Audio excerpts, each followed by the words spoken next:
Nagsisimula ang kwento sa isang malupit na mundo kung saan ang mahihina ay nawawalan ng pera at katayuan. Sa kakilakilabot na mundong ito, ang pinakamahihina ay maaaring mawalan pa ng buhay. Kaya naman ang isang tulad niya ay malapit ng lamunin ng isang higanteng halimaw. Ang kanyang kapalaran ay ang mapahamak dahil lamang sa wala siyang sapat na lakas upang mabuhay. Ngunit nagbago ang lahat noong mga 100 taon na ang nakalipas nang tumama ang isang sinag ng liwanag sa planeta. Kasabay nito, sinimula ng mahiwagang liwanag na ito na lamunin ang lahat ng nabubuhay na bagay sa Earth. Ang planetang dating puno ng buhay ay naging isang malawakang disyerto ng buhangin. Ang ilang mga taong nakaligtas ay napilitang lumikha ng maliliit na kuta. Sa loob ng isang sasakyan, nagreklamo si Zian kung bakit hindi na lang daw nila winasak ang lahat ng sabay-sabay. Biglang, ipinukpok ng isang malaking lalaki ang ulo nito sa bintana ng sasakyan. Tapos, nakangiting sabi ng brutong lalaki na nadulas lang daw ang kanyang kamay. Pagkatapos, tinanong ng nambuli ang pangalan ni Zian upang maayos siyang makahingi ng tawad. Tumingin sa kanya si Zian at sumagot na Zian ang pangalan niya. Nang marinig yun, nagsimulang tumawa at pagtawanan siya ng malaking lalaki at ng kanyang mga kaibigan dahil iisa lang daw ang pangalan niya. Tahimik lamang si Zian habang nakatitig ng may galit, pero napansin ng nambuli ang kanyang inis. Sinabi ng lalaki na ang mga tao sa bus na ito patungo sa minahan ay hindi tunay na maliliit na manero. Pagkatapos ay tinanong niya kung ano ang ginawa ni Zian upang mahuli, kung siya ba ay kriminal o takas. Walang hinintay na sagot, tumayo si Zian at nagsuntok ng malakas sa nambuli. Dahil sa lakas ng suntok, lumipad ang malaking lalaki sa kabilang dulo ng bus. Tumayo si Zian at sinabing malayo sa katotohanan ang lalaki, at may nakakatakot na tingin. Isiniwalat niya na ang kanyang krimen ay ang pumatay ng tao. Napag-isip-isip niya na sa Neo Seal, ang mga makapangyarihan lamang ang itinuturing na tao. Naalala ni Zian ang isang lalaking kanyang tinalo sa isang junkyard. Hindi lang niya alam na ang lalaking iyon ay alaga ng isang importanteng tao. Nakahiga sa lupa, tinakat siya ng lalaki na ang kanyang nakatatandang kapatid ay si Lee Jerome. Nang marinig ang pangalang yun, labis na natakot si Zian. Sa mundong ito, ang makapangyarihan ay tinatawag na tao, at ang nagising ay mga Diyos na higit sa kanila. Kumalat ang balitang hinahanap siya ni Lee Jerang sa buong lungsod. Sa sandali ng kanyang pagkasiphayo, ang tanging solusyon na nakita niya ay ang sumakay sa bus patungo sa minahan. Bumalik sa kasalukuyan, tinanong ng nambuli kung tapos na ba ang kanyang atake, ngunit bumangon ito at sa isang malakas na suntok ay lumipad si Zian sa sahig. Naramdaman ni Zian ang sakit mula sa pag-atake ng brutong lalaki. Inihayag ng lalaki na nandito rin siya para sa parehong dahilan tulad ni Zian, tumakas mula sa isang tao. Mapait niyang sigaw na pinaghirapan niyang tumakas mula sa isang nagising, sa kanyang katawan na kumikinang ng pula. Isiniwalat niya sa lahat na siya ay isang nagising. Nagulat si Zian at agad siyang hinawakan ng nagising na ngayon ay humarap sa kanya. Biglang lumiko ng matarik ang bus kaya nawala ng balanse ang lahat. Isang pasahero na naiinis at nasaktan ay sumigaw sa tsuper na magmaneho ng maayos, ngunit tila walang malay ang tsuper at nakasubsob sa manibela ng sasakyan. Lumapit ang lalaki at sinubukang intindihin ang binubulong ng tsuper. Duguan ang mata nito at tila lubhang nagpupumiglas sa takot. Nauutal na sinubukan ng tsuper na balan silang hindi sila patungo sa minahan. Naguluhan ang pasahero at tinanong kung ano ang ibig niyang sabihin. Pagkatapos, lumingon ang tsuper nang may luha sa kanyang mga mata, puno ng matinding takot, at isiniwalat na nilalamon na sila ng isang higanteng halimaw na buhangin. Doon, nagkagulo ang lahat sa bus habang nahuhulog sila sa bibig ng halimaw, palubog sa buhangin. Naalala ni Zian na ang kanyang buhay ay isang serye ng mga pagkabigo. Naalala niya ang kanyang pagkabata sa Neo Seawall, at nang makaharap niya ang nagising, sumisigaw siya habang nilalamon ng buhangin, walang magawa para makatakas. Naisip ni Zian na sa mundong ito, natural lang na kunin ng malakas ang lahat mula sa mahina. Ang kanyang pagkamatay ay bunga lamang ng kanyang kahinaan, at tinanggap na niya ang kanyang wakas. Ngunit ang ganitong klaseng predictable at karaniwang kwento ay nagpapaiyak sa kanya sa oras na ito. Naisip niya na kung siya ay mas malakas ng kaunti, hindi siya mamamatay ngayon. Dahan-daang lumubog ang kanyang kamay sa buhangin, at tila hindi na maiiwasan ang kanyang wakas. Nawala ang kanyang huling mga daliri sa kadiliman ng disyerto, nang walang bakas. Hinayla siya ng unos ng buhangin ng palalim nang walang pag-asang makatakas. Biglang, iminulat niya ang kanyang mga mata sa dilim, at may kakaibang liwanag na kumislap sa mga ito. May mga kamay na lumitaw mula sa buhangin at hinayla siya pababa ng may nakakatakot na lakas. sumigaw si Zian sa sakit at paghihirap habang siya ay nasasakal ng lupa at kadiliman. Sa biglaan, nagsimulang lumiwanag ang kanyang katawan, na nagpapakita ng kanyang kalansay at mga ugat na gawa sa liwanag. Pagkalunok sa kanya, ang tanawin sa kanyang paligid ay naging isang disyerto ng mga bato at buhangin. Nanlalaki ang mata. Tumingin-tingin si Zian sa paligid, pinagpapawisan ng dahil sa matinding pag-asa. Pagkatapos, may kakaibang pangitain na nagpakita ng Eiffel Tower na nawasak at nakabaon sa buhangin. Nakakita rin siya ng isang futuristic na syudad na wasak na, lubusang inagaw ng disyerto. Sa kanyang mata, isang refleksyon ang nagpakita ng pagkawasak. Habang pinoproseso niya ang impormasyon, isang malaking istruktura ang nagsimulang gumuho habang ang buhangin ay bumabagsak mula sa lahat ng panig. Dahil dito, isang luha ang damaloy sa kanyang mukha sa harap ng labis na pagkasira. Pagkatapos ay lumawak ang pangitain na nagpapakita ng isang planetang disyerto na napapalibutan ng mga asteroid at isang matinding liwanag na sumasabog na parang bituin sa refleksyon ng kanyang nakatutok na titig. Sa sandaling yun, ginaysan niya ang isang bagong kapangyarihan at nagsimulang umikot ang buhangin sa kanyang paligid. Gamit ang kanyang bagong kakayahan, nagpaputok siya ng isang malakas na sabog mula sa loob ng halimaw. Kahit na nasa loob pa siya ng tiyan ng halimaw, nagpasya siyang mabubuhay siya. Nababalot ng likido ng halimaw, muling pinagtibay niya ang kanyang kaloobang mabuhay sa mundong ito. Pagkatapos, nagsimulang lumakad si Zian palabas ng kadiliman, determinadong makatakas ng buhay. Ang kanyang mga mata ay kumikinang na may kapangyarihan at determinasyong hindi pa kailanman nakita. Hinarap ang labi ng halimaw, nangako siyang mabubuhay siya kahit ano pa ang mangyari. Ngunit, sa gitna ng disyerto, nakaramdam ng matinding kirot si Zian na damaloy sa kanyang buong katawan. Nadama niya ang bawat selula ng kanyang katawan na tila nababaliw. Nang marealize niyang ito na ang kanyang paggising, biglang may isang higanteng bulate sa buhangin na umusbong mula sa lupa sa harap mismo niya. Walang sinayang na sandali, walang awang sumasalakay ang halimaw, pinuputol ang lupa sa sobrang bangis.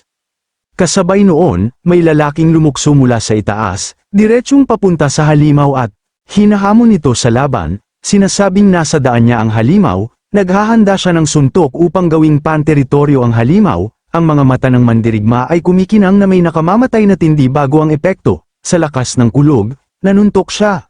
Nalumikha ng shockwave na kumalat sa buong disyerto. Nagulat sa pagsabog, si Zian ay napadiwasak. Sumisigaw sa sakit, umubo ng maraming buhangin, tumuwid siya sa lupa. Sinusubukang malaman kung saan nanggaling ang lalaking yon. Tulalang tulala, halos hindi makabuo ng pangungusap si Zian habang pinoproseso ang kanyang nasaksihan. Sa malapit, may babaeng nagrereklamo na masyadong malambot ang nilalang at malamang may nakain itong hindi maganda. Ang mandirigma, nasa ibabaw pa rin ng bangkay ng halimaw, nag-iisip kung bababa na ba siya, habang nakapaslang sa kanyang balikat ang malaking espada. Basta na lang niyang iniisip ang ideya na pumunta sa unang palapag. Ang natitirang bahagi ng taunang halimaw ay biglang bumagsak sa lupa. Kumalat ang alikabok, hawak ang kanyang nasugatang braso, naisip ng bata na sobrang baliw ng sitwasyong ito. Humanga sa kung gaano ito kadaling napatay, tuluyang naunawaan ni Zian ang antas ng isang tunay na nagising. Kasabay noon, tumakbo ang dalaga palapit sa mandirigma, pinupuri ang lakas ni Kapitan Jang Yong-bom. Nakayakap sa kanyang braso, ipinagdiwang nila ang kanilang record na oras habang ang bata ay walang ideya kung saan siya nanggaling. Kahit na hindi makapaniwala si Zian sa lakas ng kapitan, nagulat siya nang hawakan ng dalaga ang kanyang kaliwang braso, nakangiti sa kanyang mga kasama. Kumpiyansa niyang sinabi na hindi matibay na kalaban ang nilalang na ito. Tahimik na sinimula ng lider ng grupo na titigan ang bagong dating na may kaina-hinalang tingin. Patuloy na hinihila ng dalaga ang braso ng bata, gustong ipakita ang kanyang bagong tuklas sa grupo. Puno ng enerhiya, nakatuon siya ng buo sa batang nakaligtas. Dahil sa sobrang lakas, basta na lang hinayla ng dalaga si Zian sa buhangin ng disyerto. Walang magawa kundi pumiglas, napabuntong hininga siya habang hinihila palayo. Sobrang excited, hiniling niya sa lahat na hulaan ang ranggo at kakayahan ng bago nilang kaibigan, patayo ang suspense. Iniangat ang braso ng bata bilang pagdiriwang, biglang tumigil ang dalaga, napansing may mali. Inis na sa sitwasyon, hinayla pabalik ni Zian ang kanyang braso, minumura siya dahil sa walang kwentang biro. Panay turo niya, sumisigaw na ang bata ay walang rank insignia. Binitawan sa lupa, Pagod na pagod, narinig niya ang dalaga na nagtanong kung paanong ang isang nagising ay walang opisyal na marka. Mula sa loob ng armored vehicle, sumigaw ang isa sa mga miyembro na magmadali na dahil palubog na ang araw. Nakahawak sa bata, tinanong ng dalaga ang kapitan kung ano ang gagawin, nagbababala na mamamatay siya kung iiwan dito. Nanatiling seryoso ang ekspresyon ng leader, maingat na sinusuri ang sitwasyon.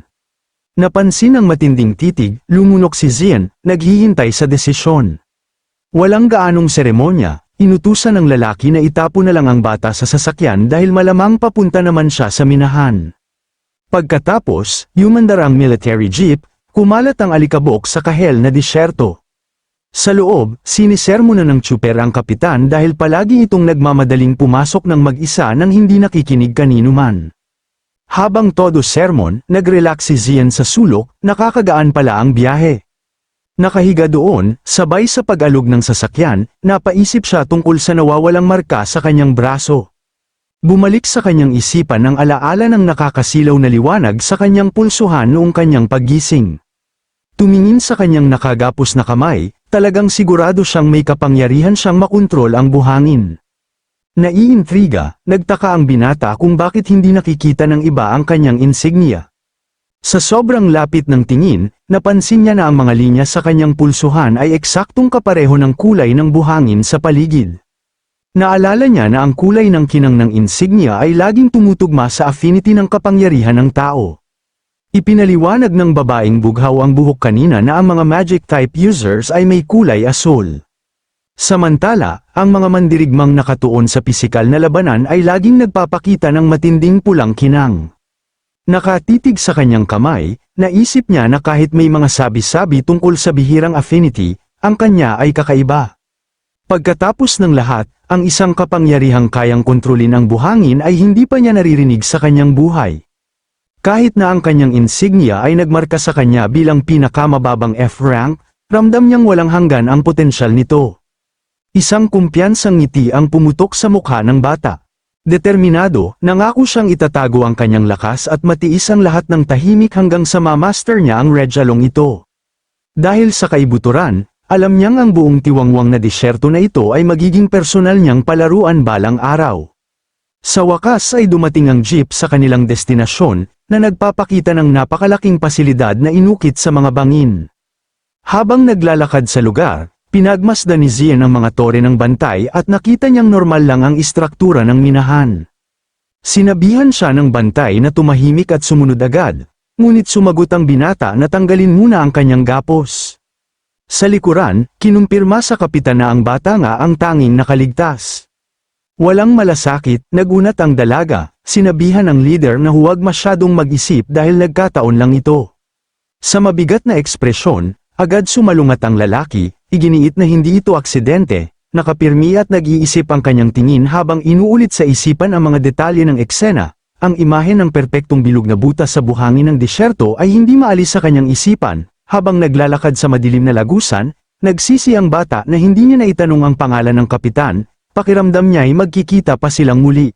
Sa paglabas niya sa daanan, harapan niyang nakita ang isang abalang lungsod sa ilalim ng lupa. Maraming tao ang nagtatrabaho, nag-uusap, at naghahanda ng pagkain sa masikip at maingay na mga eskinita ng minahan. Nagulat siya at nagkomento na may mga taong talagang nakatira dito, pero sinabihan siya ng bantay na manahimik at maghintay. Nagtanong siya kung itatapon na lang ba siya roon, agad siyang binyantaan ng bala sa ulo. Punong-puno ng kayabangan, binalaan siya ng opisyal na wala namang magagawa ang isang basurang katulad niya, at umalis na. Tinawag ni Zian sa isipan ang lalaki na siraulo, at napagdesisyonan niyang gamitin ang libreng oras para maghanap ng makakain. May nakita siyang tindahan ng karne sa stick at nagpaalam sa matandang nag-iihaw.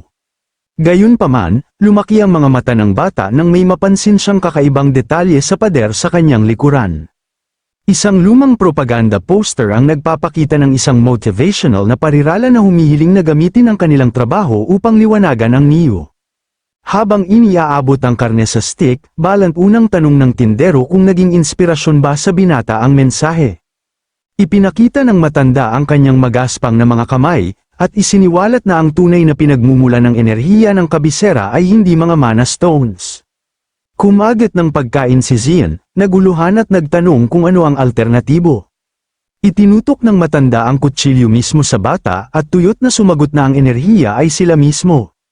May malungkot na ngisi, ipinaliwanag niya na ang mga daga na tulad nila ang tunay na panggatong na pantao na ginagamit upang panatilihing umaandar ang lungsod. Nagkomento ang tindero na masyadong madaldal ang bata para sa kanyang edad at tanong kung naghahanda na ba siya para sa kabilang buhay. Iniba ng matanda ang usapan at tinanong kung ano ang naging karanasan sa loob ng sandworm, na nagsiwalat na kumalat na ang balita sa kanyang pandinig. Diretsahan niyang tinawag ang bata na isang kaawa-awang hamak at binalaan siya na ang lugar na ito ay hindi isang taguan para kumita ng madaling pera. Tumawa ng pabalang ang tindero, sinabing lahat ng iyon ay walang kwenta, at itinuro ang gilid. Gusto raw niyang ipakita ang isang nakakatuwang bagay. Sa isang madilim na sulok, may nakasalansan na tambak ng mga kahon at lumang gamit, na puno ng alikabok. Akalain ni Zian na nag-iisip na ang matanda, kaya tanong niya, anong nakakatuwa sa tambak na basurang yan? Tuyot na sagot ng lalaki na ang mga bagay na yun ay mga natira sa mga taong dumating sa minahan, na kumakatawan sa sariling kinabukasan ng bata. Lahat ng dumarating dito ay sinubukang labanan ng pagpasok sa Mana Stone Excavation sa una. Pero ang patuloy na takot na mamatay sa mga tunnel na yun ay nagtutulak sa kanila na gawin ang lahat para mabuhay pa ng kaunti. Unti-unti nilang isinusuko ang lahat, maging ang kanilang sariling kaluluwa. Ngunit sa huli, lahat sila ay nagtatagpo sa parehong kapalaran kapag nilamon na sila ng minahan. Kahit na may kasabihang nag-iiwan ng pangalan ng tao kapag siya ay pumanaw, ginagarantiya niya na isang basurang katulad ng bata ay walang iiwan kundi mga lumang bakal. May nagbabantang tingin, inamin ng matanda na hindi na siya makapaghintay na makita kung ano ang matitira kay Zian. Tinapos ni Zian ang kanyang karne, hinayaan na lang ang banta at tinanong kung magkano ang kanyang utang sa pagkain. Nagulat siya nang marinig na nagkakahalaga ito ng 10 soul coins. Sobrang pagkagulat, tanong niya kung nabaliw na ba ang lalaki o kung ang pagkain ay tinimplahan ng ginto dahil ang karne sa stick na kaalis lang ay nagkakahalaga lang ng 9 na barya. May kakaibang ngisi, sinubukan ng binata na pakalmeyan ang sitwasyon, sinabing wala siyang dalang ganoong klaseng pera. Samantala, habang abala si Zian sa kanyang pagyayabang at tila walang pakialam na pakikipag-usap sa matanda, biglang kumislap ang paligid, mga tao'y sabay-sabay na naglabas ng matutulis na sandata, kumikislap sa ilalim ng liwanag na parang mga pangil ng halimaw na handang sumunggab. Kahit kailan, mariing sigaw ni Zian, hindi ako magbabayad ng ganon kamahal. Ngunit bago pa man matapos ang kanyang salita, biglang bumigat ang hangin, isang malamig na presensya, puno ng killing intent, ang damaloy sa paligid, napalawak ang kanyang mga mata, puno ng pagkagulat at sindak, habang nakikita niya ang mga aninong nakapaligid, mga matang kumikislap sa gutom at dugo. Ngumisi ang matandang tindero, puno ng panunuya, at mabangis na bamulong, hindi ka ba man lang naghinala? Paano nga ba nangyari na ang isang matandang tulad ko ay nagnenegosyo sa isang minahan na gaya nito? Doon, nakaharap si Zian sa mga taong nilamon ng bloodlust, mga kaluluwang handang pumatay sa isang iglap, ang kanilang mga sandatay kumikislap, ang kanilang mga titig ay parang mga palaso na tumatagos sa kanyang dibdib. Bahagyang ngumisi ang matanda, tila nagtataglay ng lihim na kapangyarihan, at malamig na nagtanong, ano na ang gagawin mo ngayon, bata? Dahil sa matinding sindak, napaatras si Zian, bumalik sa kanyang upuan na parang tinulak ng bigat ng mundo, sabay hampas ng kanyang mga kamay sa mesa, malakas at sunod-sunod, dulot ng nag-aalab na init ng damdamin at desperasyon, isang sigaw ng kaluluwa na ayaw magpatalo, kahit sa harap ng kamatayan. Halos mawalan na ng hininga, hiniling ni Zian na kumalma ito, diin na nakakatuwa ang magbayad ng 10 coins at nakiusap na mag-usap na lang sila. Sinamantala ang desperasyon ng bata, ngumiti ang tindero at sinabing makatwira naman siya, handang makipagpalitan ng patas. Agad niyang hiniling ang mana stone na itinatago ng binata sa kanyang bulsa ng pantalon. Nagulat si Zian sa hiling na ito, napagtanto na kumalat na ang balita tungkol sa mahalagang bato sa buong lungsod sa ilalim ng lupa. Iniabot ng matanda ang kanyang kamay ng mapag-utos at sinabing ibigay na ang bagay, nangangakong magbabayad ng patas para dito. Mahigpit na hinawakan ng pangkatay, inireklamo niyang walang kamalay-malay ang bata sa mga kakilakilabot na bagay na kailangan niyang gawin upang maprotektahan ang kanyang negosyo. Nanginginig na poga-uga, sinubukan pa rin ng bata na patagilan ng oras, hiniling sa matanda na palampasin na ito o isulat na lang sa utang. Pero pinutol siya ng maskuladong lalaki sa pamamagitan ng malakas na paghampas ng kanyang mukha sa mesa. Kasabay mismo noon, galit na sumigaw ang isa sa mga gunang minahan, nagrereklamo sa pagkaantala at sinabihan ang kanyang boss na ilibing na lang ang basura. Ngunit sa mabilis na galaw, biglang nanlaki ang mga mata ng maskuladong lalaki, isang sandali ng pagkagulat na tila huminto ang oras, si Zian, gamit ang kapangyarihan ng buhangin, ay walang awang pinutol ang kanyang braso, ang putol na laman ay lumipad sa hangin, at sa isang iglap, nasalo ito ng mga tao sa paligid na nanginginig sa takot at gulat sa kanilang nasaksihan. Pagkatapos, si Zian ay nagpakawala ng sunod-sunod na mabangis na atake, bawat hampas ng buhangin ay parang kidlat na pumupunit sa dilim, walang habas niyang pinagpapatay at pinaggugupit ang mga katawan ng mga tao sa harap ng matanda, isang eksenang tila isinilang mula sa bangungot. Ang kanyang mga mata ay nagliliwanag sa kadiliman, malamig at walang emosyon, na para bang siya ang Diyos ng kamatayan na bumaba sa mundo upang maghasik ng lagim, ngunit yun ay nangyari lamang sa kanyang isip, isang ilusyon ng kapangyarihan, isang bangungot na isinilang mula sa kanyang desperasyon. Agad siyang tinawag ng maskuladong lalaki, unti-unting hinigpitan ang pagkakawakan sa kanyang ulo, at malamig na nagtanong, nananaginip ka ba, o tulala ka lang sa harap ng kamatayan? Nang makitang wala na siyang ibang paraan, ipinasok ng binata ang kanyang kamay sa bulsa upang kunin ang hinihingi. At ubili niyang inilabas ang isang malaking kumikinang na asul na bato, ibinigay ang mahika na labis na gusto ng matanda. Sinuri ng lalaki ang magic crystal ng malapitan, at bulong na kinuwenta ang halaga nito batay sa kahangahangang laki ng piraso. Itinakda niya ang presyo sa 100 soul coins, ngunit agad na tumutol si Zian, sumisigaw na nagkakahalaga ito ng hindi bababa sa 300. Nagalit sa mababang alok, itinuro ng binata na lahat ng bagay doon ay bihira at dapat sana niya itong ipinagbili bilang dumi ng bulate. Inis sa hindi patas na negosasyon, bigla siyang lumingon, gustong makaalis doon ng mabilis hanggat maaari. Nagngangalit ang ngipin sa pagkabigo, naisip ni Zian na kung gusto niya, kaya niyang pabagsakin ang matanda, pero napagdesisyonan na hindi pa ito ang tamang oras. Naghagis ng nakamamatay na tingin sa kanyang likuran, hiniling niya na kahit papaano ay makakuha ng malaking sukli para sa mahalagang bato. Pumayag ang tindero may mapang uyam ng ngiti, at sinabihan siyang ingatan ng mabuti ang pera. Dahil ang lugar ay puno ng mandurukot, tulad mismo ng bata, na parang nagpapaheneroso sa kanilang unang deal, pinayagan ng matanda ang binata na pumili ng kahit anong bagay mula sa tambak ng basura bilang bahagi ng kanyang sukli. Nakatitig lang ang bata sa bundok ng mga iniwang gamit, kinumpirmang kukuha siya ng isang piraso mula doon. Habang binubulat-lato ang magulong tambak, napabuntong hininga siya sa inis, dahil naniwala talaga siyang may makikita siyang disenteng bagay sa gitna ng napakaraming walang kwentang basura. Pinanood siya ng matanda, naiintriga, napansin kung paanong walang mapili ng eksakto ang bata dahil lahat ng ito ay walang kwentang basura. Nakakatawa para sa kanya na masaksihan ng pagiging batang iyon na ayaw talagang matalo sa isang deal. Sa paghuhukay ng mas malalim, nagtaka si Zian kung wala na bang mas magandang bagay hanggang sa tuluyang damapo ang kanyang mga mata sa isang kakaibang bagay. Hawak ang isang lumang orasa, narinig niyang ipinaliwanag ng matanda na iniwan ito ng isang caravan ng mga ngalakal. Dahil wala ng pag-asang makakita ng iba pa, napagdesisyonan ng bata na kunin na lang ang artifact na gawa sa salamin at metal. Nagkomento ang mga ngalakal na napakapangit ng kanyang panlasa para sa mga walang kwentang bagay, at pumayag naman ang bata nang hindi gaanong pinapansin. Habang paalis na siya sa maruming kalye, basta na lang tinanong ng bata ang pangalan ng matanda.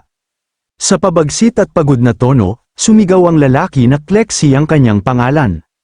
May sarkastikong ngiti sa palm, iminungkahi ni Zian na siguraduhin nilang hindi na muling mag-cross ang kanilang mga landas. Tumawa mag-isa si Klexi sa madilim na eskinita, reklamong hindi mo malalaman ang hatid ng bukas.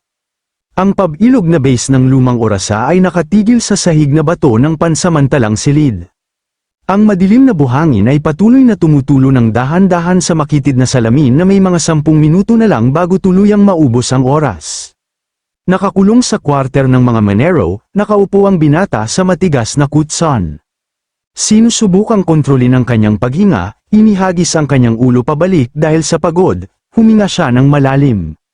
Dahan-daang nag-exhale, sinubukan ni Zian na pakalmayin ang kanyang mga ugat matapos ang napakahirap na araw sa disyerto.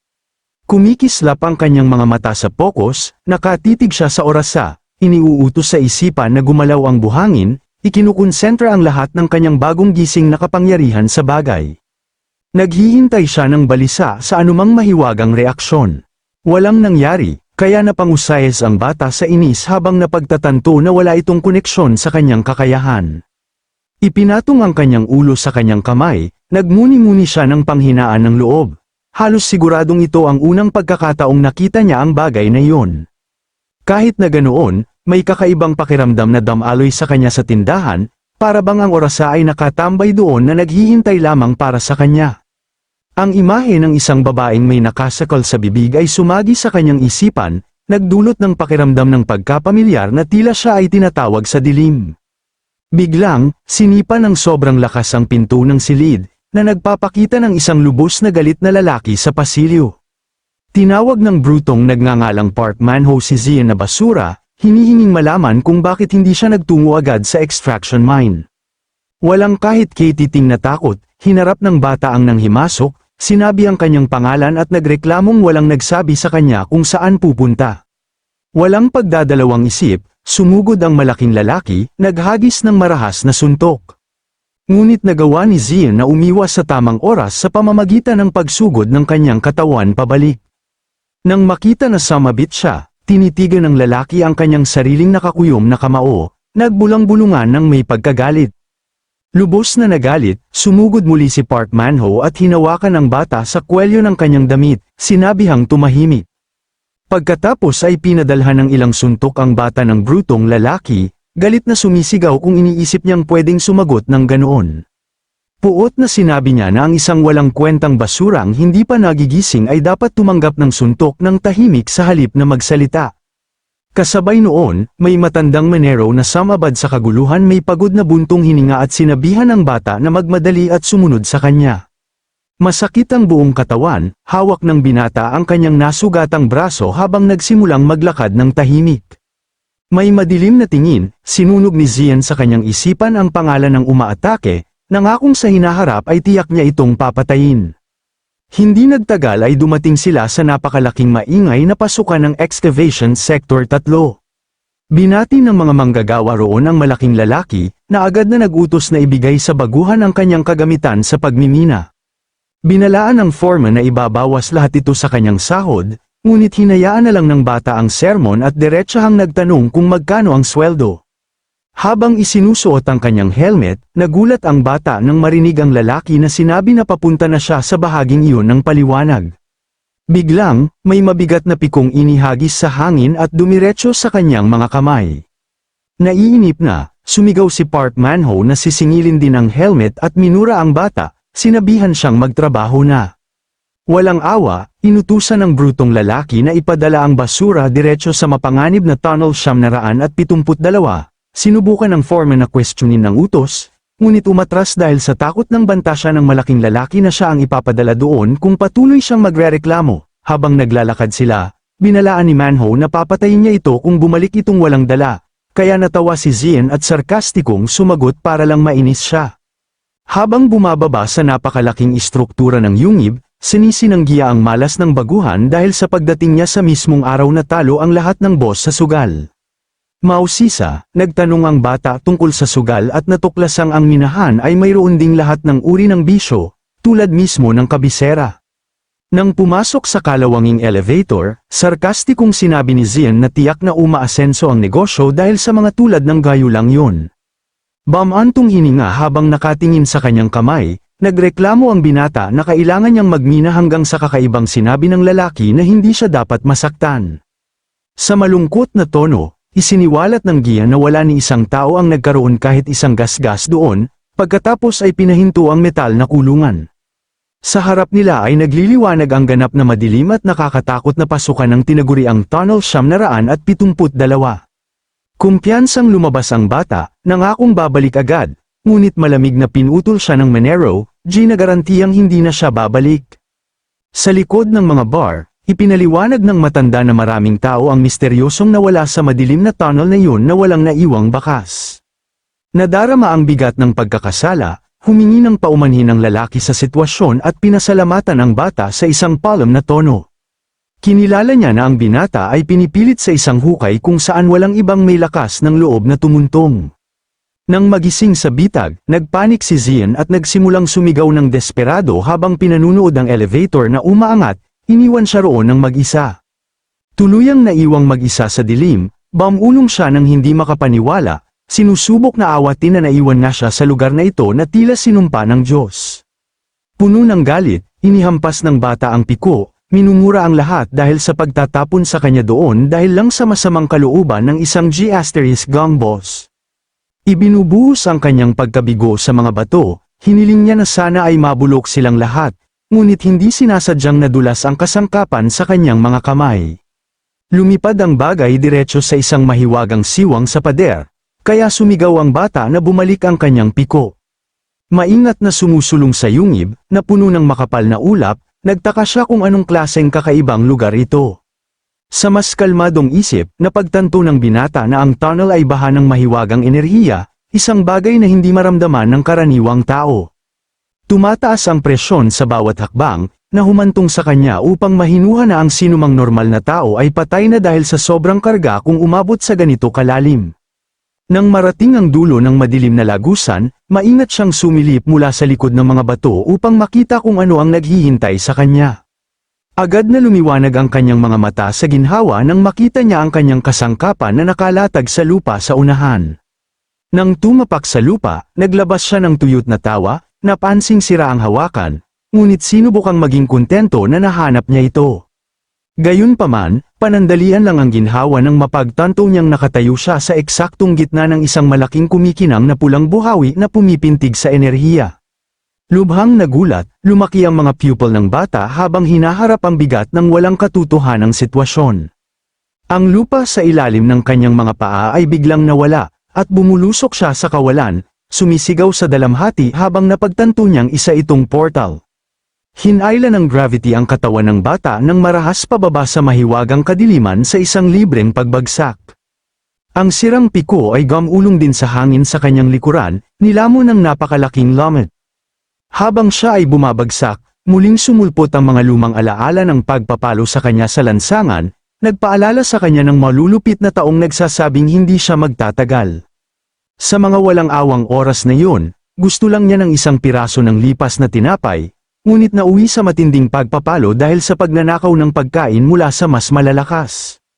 Desperadong tumatakas sa madilim na eskinita, ang tanging gusto ng maliit na bata ay ang karapatang mangarap ng kinabukasan. Walang tigil na hinabol siya ng mga nang-agaw, sumisigaw na ang kanyang miserableng buhay ay magtatapos doon at nangangakong isang kaayla-hilakbot na parusa. Ang lubos na takot ay nagpabilis sa tibok ng puso ng batang lalaki, umaasa sa isang realidad kung saan hindi niya kailangang lumaban para sa kanyang buhay araw-araw. Sa pag-alala sa lahat ng impyernong ito, mapait niyang hininuha na ang kanyang tunay na hiling ay ang magkaroon lamang ng normal na buhay. Biglang, isang mahinang epekto ang nagtapos sa pagkahulog ng ang mukha ng bata ay tumama mismo sa tuyong lupa sa kabilang panig ng portal. Nanginginig at naguguluhan, dahan-dahan siyang tumayo, nagrereklamo tungkol sa kanyang sakit ng ulo at nagtataka kung bakit ang lugar ay napaka-suffocating. Mausisa, hinawakan niya ang madilim na lupa at di nagtagal ay napagtantong siya ay nakaluhod sa makapal na patong ng abo. Kaagad, isang nakakatakot na katotohanan ang nagpatigas ng ekspresyon ng binata sa takot kung nasaan siya. Nagmura ang bata sa ilalim ng kanyang hininga. Pinagdugtong ang mga tuldok, lubos na naunawaan kung ano ang ibig sabihin na lamunin ng isang buhawi ng mahiwagang enerhiya, nang itaas niya ang kanyang ulo. Ang impyernong tanawin ng isang aktibong bulkan na napapalibutan ng apoy ay nagpatunay na siya ay itinapon diretso sa isang piitan. Kasabay noon, isang marahas na pagsabog ang naghagis ng tunaw na magma sa hangin, mismo sa tabi ng kanyang nilapagang lugar. Nadarama ang kanyang balat na nasusunog, pinanood niya ang kanyang sariling kamay na nagsimulang umusok dahil sa sobrang init ng mapanganib na kapaligiran. Sa sobrang pagpanik, nagsimulang tumakbo ng pad-apa ang bata, minumura at nirereklamo ang napakataas na temperatura. Huminto upang makahinga ng makapal na hangin, isininte niya na totoo ito, batid na ang pagharap sa ganitong lugar ay nangangailangan ng maraming paghahanda. Bumalik sa kabisera, tinitigan ng binata ang kanyang maruming kamay, napagtanto na ang paghinga ng abo ng bulkan ng matagal ay sisir sa kanyang baga. Walang oras na masayang, mabilis siyang yumuko at tinali ang kanyang bota ng mahigpit hanggat kaya upang makatakbo. Susunod, tinali ng bata ang isang piraso ng tela sa kanyang mukha upang salin ang makamandag na hangin at hininuha na ang impyernong ito ay dapat may labasan. Sa kanyang tingin na nakatutok sa kumikinang na bundok ng lava, sigurado si Zian na ang portal pabalik ay dapat nasa pinakamataas na bahagi ng lugar. Determinado, hininuha niya na ang pananatilang nakatigil ay tiyak na kapahamakan dahil sa init at nagpa siya na samantalahin ang kawalan ng mga halimaw upang makatakas. Sa paghakbang ng unang mabigat na hakbang sa mainit na lupa, nanumpa ang binata na susundin niya ang pinakamaikli at pinakamabilis na landas na posible. Pumutok ang adrenaline sa kanyang mga ugat habang tumatakbo ang bata ng buong lakas, isinisigaw ang kanyang pangalan at muling pinagtitibay na hinding-hindi siya susuko. Biglang, nabasag ang kanyang kumpiyansa nang madulas ang kanyang paa sa maluwag na bato sa gilid ng bangin.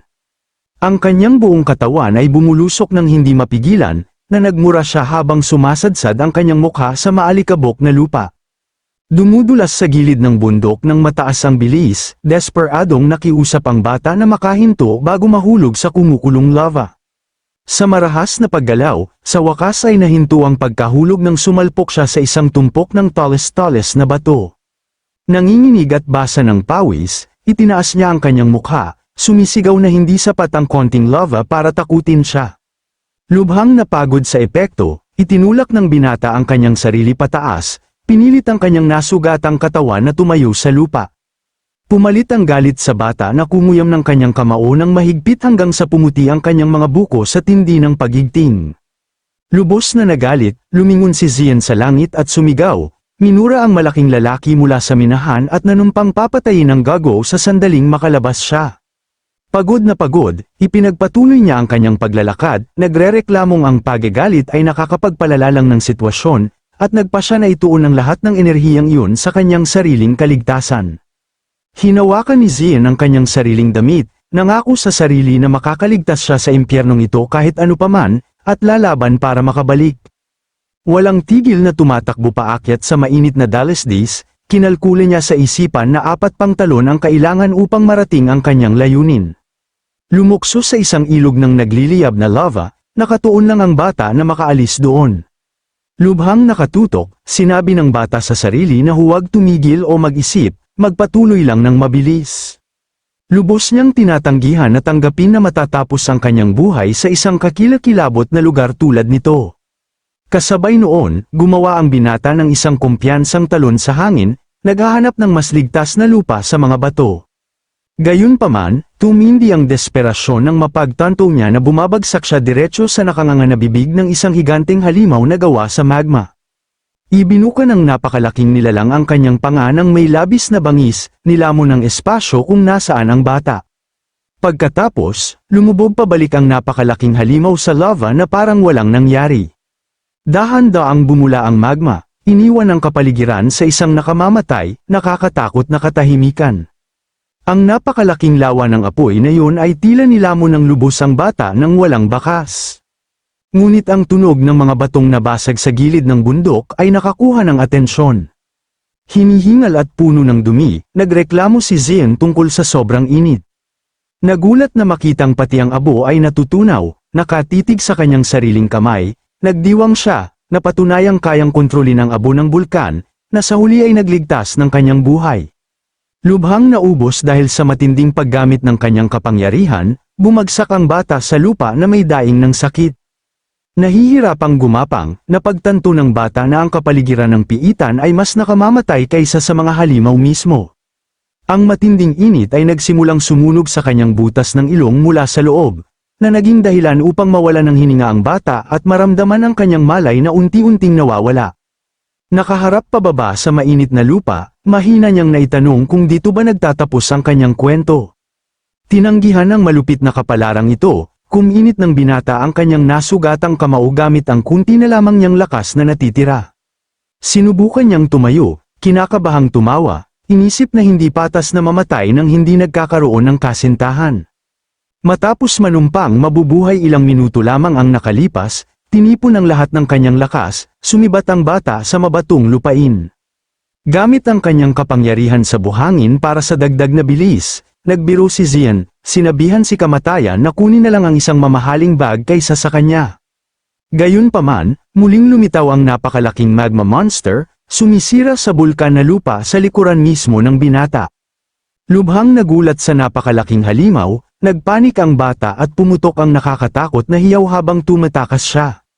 Biglang, huminto siya nang may narinig na mahiwagang tinig na pumupuri sa kanyang kakayahan, takot na tanong kung si kamatayan ba ang nagsasalita.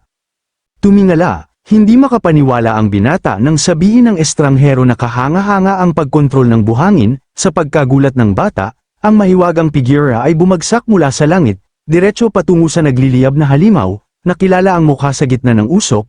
Naguluhan si Zian nang makita na isang nakangiting matanda lamang ang bumabagsak mula sa langit, walang maintindihan.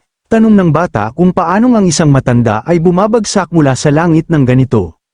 May panlalaking tingin, mahigpit na hinawakan ng matanda ang hawakan ng kanyang higanteng espada, handa sa epekto. Ibinilag ang kanyang katawan sa himpapawid ng may brutal na lakas, ibinagsak ng matanda ang mabigat na talam ng buong puwersa. Naramdaman ang nalalapit na panganib, nakita ni Zian ang paglapit ng kapahamakan at yumuko upang protektahan ang kanyang ulo. Ang napakalaking suntok ng mandirigma ay tumama sa lupa, na lumikha ng mapangwasak na shockwave na kumalat sa buong lugar. Lumipad ang mga piraso ng bato at magma sa lahat ng dako dahil sa sobrang lakas ng pagsabog ng enerhiya. Ang diin ng epekto ay napakalakas kaya't hinalakpak nito ang bata paatras ng napakalakas. Hindi makapanatili sa kanyang mga paa, ang bata ay itinapon sa malayong distansya, sumisigaw sa gitna ng pagkawasak.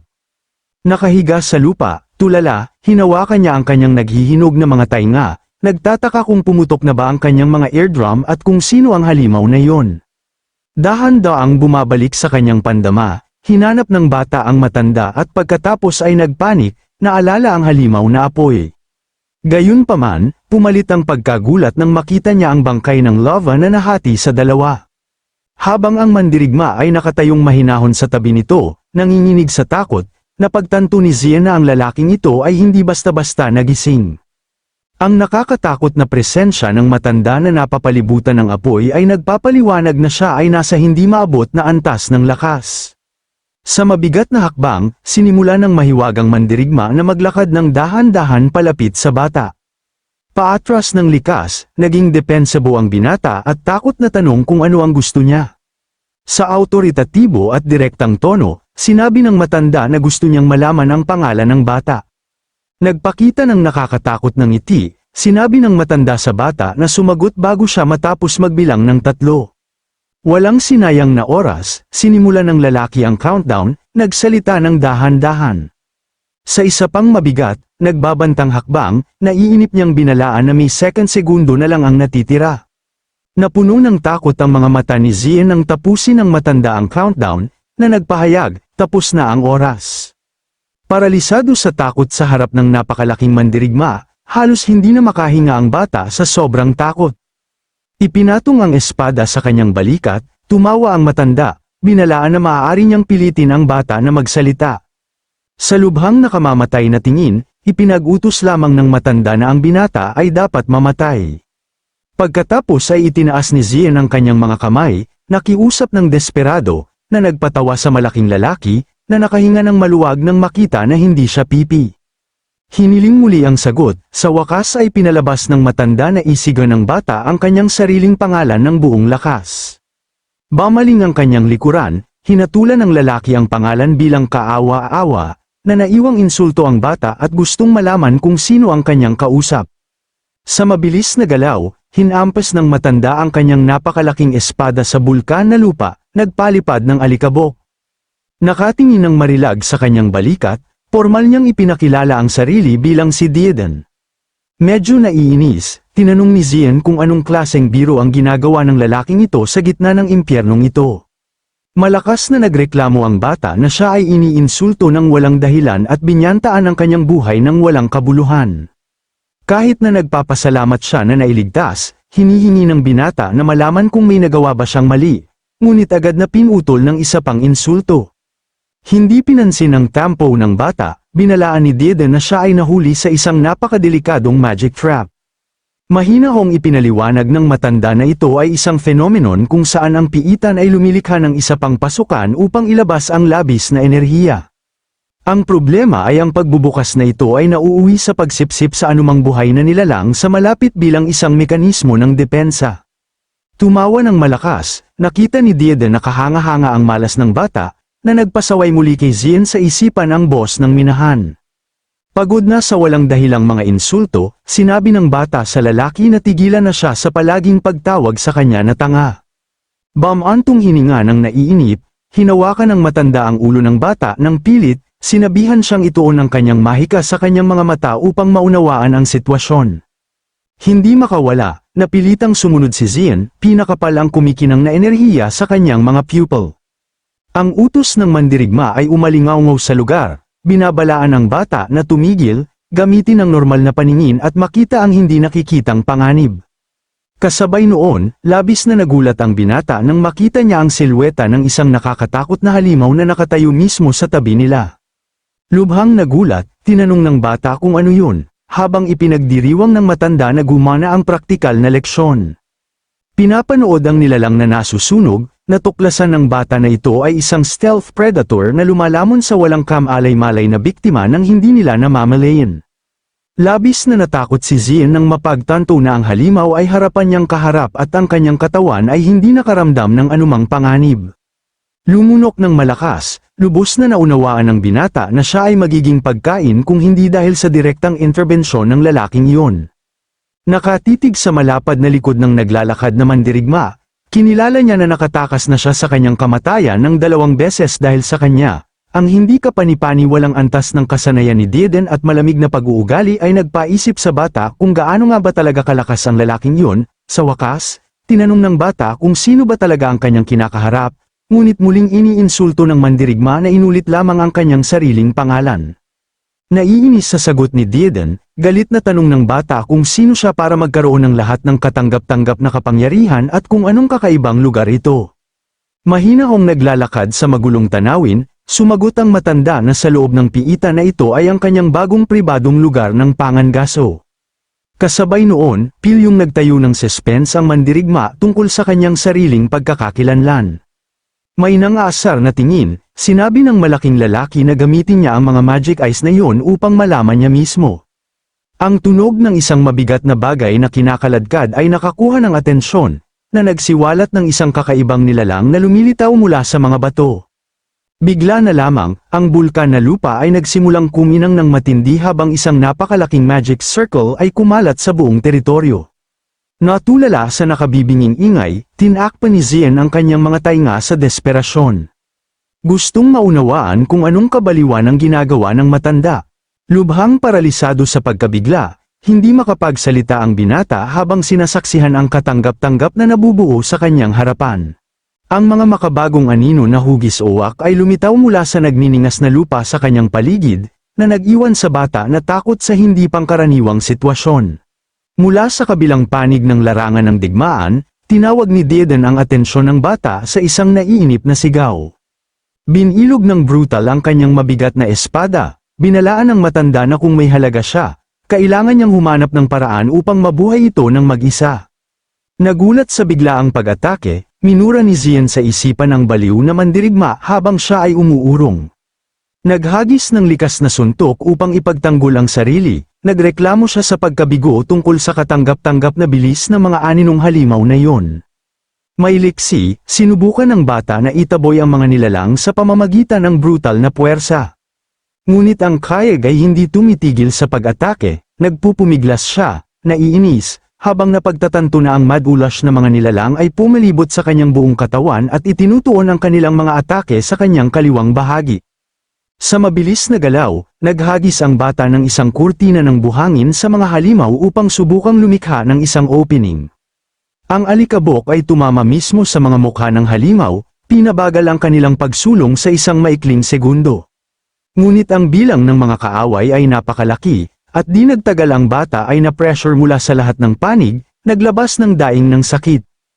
Hinihingal, naunawaan ni Zian na kahit gamitin ang kanyang sariling visual powers, hindi niya kayang sumabay sa kakaibang bilis ng mga bagay na iyon. Napalibutan ng nakamamatay na pag-atake mula sa maraming direksyon, napagpasyahan ng binata sa takot na siya ay talagang mamamatay kung magpapatuloy ito. Tumingin kay Dedan sa malayo, pakiramdam niya ay tanga siya dahil mawawala na ng buhay matapos mailigtas ng 2 beses ng matanda. Lubhang naligaw sa kaguluhan, hindi maintindihan ng bata kung ano ang binubulong ng mandirigma mula sa malayo. Itinuro ng matanda ang kanyang daliri ng naiinip, nagrereklamong nagri-ring ang kanyang mga tainga at hindi niya marinig ng maayos ang mga mura ng bata. Hindi pinansin ang kabaliwan ng matanda, desperadong nag-focus si Zian sa paghahanap ng paraan upang makita ang mabilis na mga kaaway na hindi masundan ng kanyang mga mata. Ang kulog na boses ni Dedan ay umalingaw-ngaw sa nagniningas na larangan ng digmaan, tinawag na tanga ang bata at sinabihan siyang mag-isip ng isang bagay na kapaki-pakinabang. Hawak ang kanyang nasugatang braso, narinig ng bata ang makaranasang master na nangakong patunayan kung bakit siya napakatanga. Malinaw ang utos ng malaking lalaki, hinihingi na ituon ng bata ang lahat ng kanyang enerhiya sa kanyang mga mata at agad na dagdagan ang kanyang mana purity. Sa kanyang mga pupil na kumikinang sa matinding ginto, sumunod si Zian habang itinuturo ng mandirigma na makita sa pamamagitan ng magic perception sa halip na paningin. Sa mismong sandaling yon, isang aninong halimaw ay sumugod ng mabilis, handang punitin ang ulo ng bata. Gamit ang bagong teknik kaagad, likas na naiwasan ng bata ang isang nakamamatay na suntok na napunit sa lupa mismo sa kanyang tabi. Naunawaan ang brutal na aral, sa wakas ay mararamdaman na ng bata ang nakamamatay na enerhiya ng halimaw na dumadaloy sa nakapapasong kapaligiran sa kanyang paligid. Ang mapula-pulang aura ng nilalang ay naging maliwanag sa madilim na usok, na nagpapahiwatig ng eksaktong sandali na pumapasok ito sa kanyang range. Walang pag-aalinlangan, naghatid si Zian ng perpektong kontra-atake sa pinakamaikling posibleng distansya, hinihiwa ang kaaway sa isang galaw lamang. Hinahabol ang kanyang hininga at tumingin sa kanyang balikat, hindi siya makapaniwala na nakalkula na ng matanda ang bawat hakbang ng ebolusyon na iyon. Lubhang natarante sa henyo ng mandirigma, sumigaw ang bata, nagtatanong kung anong klasang baliw talaga ang matandang iyon. Tumawa na parang tunay na adik sa labanan, hiniwa ni Dedan ang 12 ng mga halimaw sa hangin, ipinagdiriwang ang isang uri ng saya na matagal na niyang hindi nararamdaman. Isang napakalaking pagsabog ng enerhiya ang palm unit sa kisame ng piitan, pinaliwanagan ang buong kuweba ng purong mapangwasak na kapangyarihan ng matandang mandirigma, may nakakatakot na ngiti at mga matang kumikinang sa adrenaline. Ang uhaw sa dugong matanda ay nagsimulang humingi ng higit pang mga kaaway na durugin, sa pagtalon na tila magpapakamatay diretso sa ilalim, hinamon niya ang walang katapusang sangkawan ng mga gumagapang na nilalang na sabay-sabay na umatake. Sa isang iglap na parang kidlat, kumilos si Dedan ng may kasamang bilis at kasinlinas ng isang mandirigmang sanay sa digmaan, buong puwersa niyang pinakawalan ang nakakamatay na atake, isang galaw na tila hinugot mula sa mismong kalangitan, at sa sandaling yun, ang dambuhalang lava crocodile ay napunit, nahati sa dalawa, habang ang apoy at usok mula sa kanyang katawan ay sumabog na parang bulkan na nagwawala.